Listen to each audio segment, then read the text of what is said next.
Boa noite a todos e todas. Boa noite. Boa noite. Eu cumprimento o vereador Alexandre Gomes, ao padre Adriano, nosso assessor, ao Monsenhor Luiz, ao padre Douglas, ao Lucas, ao Engel, a todos vocês que aceitaram estar aqui conosco essa noite, aos movimentos populares e coletivos presentes, e especialmente a ação sócio-transformadora da Arquidiocese de Niterói, sendo representada por suas pastorais e organismos sociais. Muito obrigada. Bom, meu nome é Tatiana Rocha, eu estou como vice-coordenadora da ação sócio-transformadora da Arquidiocese de Niterói, e para que possam entender, nossa arquidiocese abrange 13 municípios, ela começa em Niterói e vai até a região de Búzios, o município de Búzios, e a ação sócio-transformadora está presente em todos esses 13 municípios, através das 10 pastorais sociais e 2 organismos sociais de maneira organizada. E eu coordeno, junto com meu esposo, o padre Adriano, e a Rita, da Pastoral da Educação, e o Nédio, da Pastoral da Sobriedade. Nós compomos a Comissão para a Ação Sócio-Transformadora. Muito obrigada às pastorais sociais aqui presentes. Bom, sou nascida e criada no Jardim Catarina, em São Gonçalo, e sempre que tenho oportunidade de falar aqui nesta casa, também como na casa em Niterói, eu trago a lembrança dos meus pais. Bom, por quê? Porque toda vez que falo de pobreza e de luta, são essas as primeiras pessoas que trago em meu pensamento. Foi a realidade vivida e enfrentada pelos meus pais. E tudo isso que eles viveram também atingiram a minha vida. Falar de moradia não é falar apenas de casa. Segundo o ordenamento jurídico brasileiro, especialmente o artigo 6º da Constituição Federal de 88, moradia é direito social. Isso significa que não se trata apenas de abrigo físico, mas de condições dignas de habitação vinculadas à dignidade da pessoa humana, como bem falou o Monsenhor Luiz. É falar de acesso à água, é falar de saneamento básico, de infraestrutura, mas é também de falar de memória, de pertencimento e de futuro. A minha infância no Jardim Catarina foi marcada por muita alegria. Meu lar era um lar muito feliz, mas a precariedade era muito alta. Eu cresci pulando vala para poder alcançar a rua ao sair da minha casa, a falta de saneamento básico. De frente à minha casa, a gente só conseguiu manilhar com o esforço dos meus pais, e assim cada vizinho trabalhava muito, guardava pouco, e conseguia manilhar à frente de suas casas, porque as valas eram abertas. Nós tivemos também uma grande quantidade de problemas relacionados à água, ao abastecimento de água. É interessante porque ano passado, quando nós refletíamos a campanha da Fraternidade com o tema de ecologia integral na Câmara Municipal de Niterói, uma das convidadas, uma das pessoas que compunham a mesa, ela falou que a infância dela foi marcada, uma moradora de Niterói, por brincar com água de borracha, com água de mangueira na rua. Eu não pude falar nada, eu fiquei refletindo. A minha infância, nós regulamos a mesma idade em São Gonçalo. A minha infância em São Gonçalo foi carregando balde de água, para que e os vizinhos que tinham poço. Então, por quê? Porque foi marcada pela falta de água. E hoje a gente sabe que a SEDAI foi privatizada em 2021, e até hoje o meu bairro, que é o Boa Vista do Laranjal, sofre com a falta de água encanada. Graças a Deus, na minha casa, eu tenho poço artesiano. E meus filhos, eles não têm a mesma dificuldade que eu passei. Meus filhos nunca precisaram carregar um balde de água. Mas se eu não tivesse poço artesiano, provavelmente eles teriam repetido a mesma história que a minha. Porque falta ainda o encanamento no nosso bairro e acredito que em outros também. Bom, hoje meus filhos não precisam repetir isso. E moradia é direito social garantido pela Constituição. Quando falamos de moradia, não podemos esquecer daqueles que sequer têm uma porta para fechar. E eu, como agente da Pastoral do Povo da Rua, representando aqui a ação sócio-transformadora nesta casa, não existe a possibilidade de falar de moradia sem falar do Moisés. Moisés, ele era uma pessoa em situação de rua, tive a oportunidade de ser madrinha de batismo dele, e ele chegou em nossa paróquia num retiro de carnaval. Ele tinha um problema de saúde mental, mas ele chegou muito feliz em nossa paróquia. Toda vez que eu perguntava ao Moisés aonde ele morava, ele dizia que morava em uma casa perto do posto de gasolina do Jardim Catarina Velha, pela entrada, tem gente que sabe onde é. Um dia eu resolvi ir na casa do Moisés. Olha, agora eu quero ir lá para ver onde você mora. E ao chegar na casa do Moisés, eu deparei com um muro e com um portão.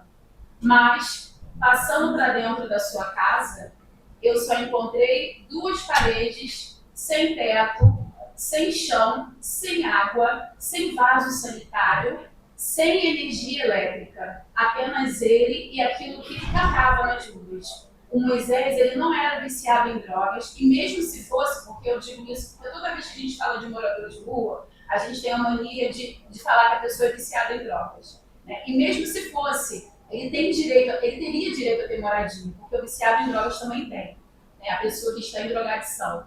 Mas o Moisés não era. E a casa dele era essa. Se não fosse a paróquia, os paroquianos da Matriz Nossa Senhora Auxiliadora do Laranjal, que resolveram fazer um ratatá, o Moisés continuaria morando ali naquele lugar. Graças a Deus e a boa vontade dos paroquianos, nós conseguimos pagar uma moradia para o Moisés, e graças também ao pai da coordenadora que está ali, que é o Bibi, como um amigo nosso, não faltou as refeições do Moisés. Isso ele teve graças à colaboração e ajuda, né, desses paroquianos. Nós, várias vezes, levamos o Moisés para tantos equipamentos públicos aqui do município de São Gonçalo, para que ele pudesse ter acesso ao mínimo, que era o BPC, já que ele tinha esse problema de saúde mental. E nós demos de cara com um item, uma palavra muito forte dentro desses equipamentos, que se chama burocracia. Parecia que estávamos fazendo um favor. O Moisés, infelizmente, ele faleceu, não está mais aqui conosco. Mas ele sofreu muito a indiferença, o peso do preconceito por ser pobre e principalmente o peso do preconceito por ser um pobre, pessoa especial, pessoa que veio das ruas. Mesmo contando com toda a estrutura dos paroquianos e da nossa paróquia, da nossa igreja, para que a gente conseguisse o mínimo para Moisés, que era o BPC, para que ele pudesse ser independente da nossa caridade. Bom, eu pergunto, como falar de moradia sem falar dessas realidades? Como discutir políticas públicas sem ouvir quem vive na beira dos rios, nas encostas, nas ruas, em situações de miséria que é muito grande dentro do nosso município? Como nós podemos falar de casa sem ouvir esses nossos irmãos que sofrem? Bom, eu vou pedir para colocar a foto do Padre Antônio, por favor. Claro. Obrigada. Bem, me chama. Eu preciso dizer para vocês que nós, pastorais sociais, nós não temos um botão de reset.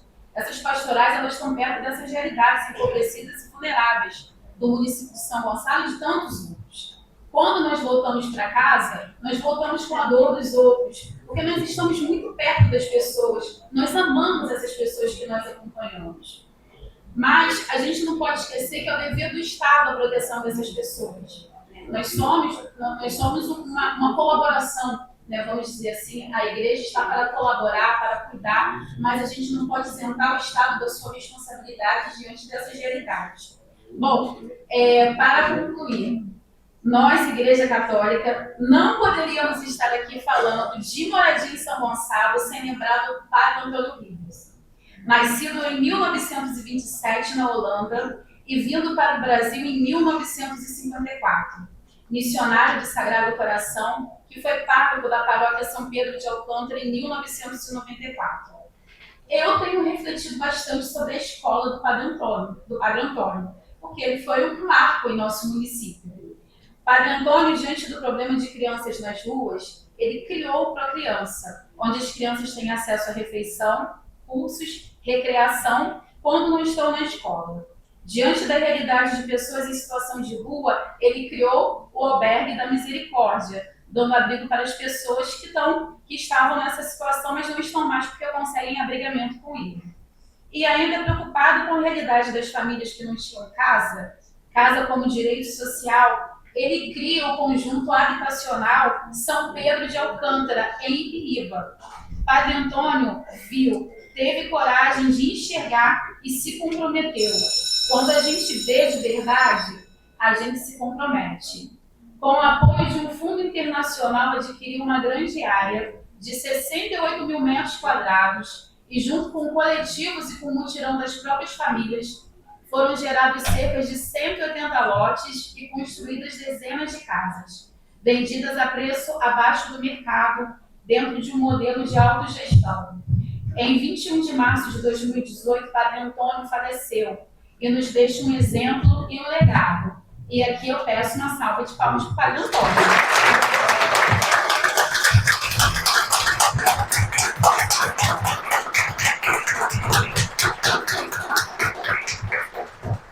Eu concluo dizendo que isso é política pública feita com o povo. Isso é compromisso com os excluídos. Isso é o evangelho encarnado na cidade. Mas que o Estado não está isento de pensar e aplicar a Constituição. Ser o grande garantidor de melhorias efetivas para o povo de São Gonçalo.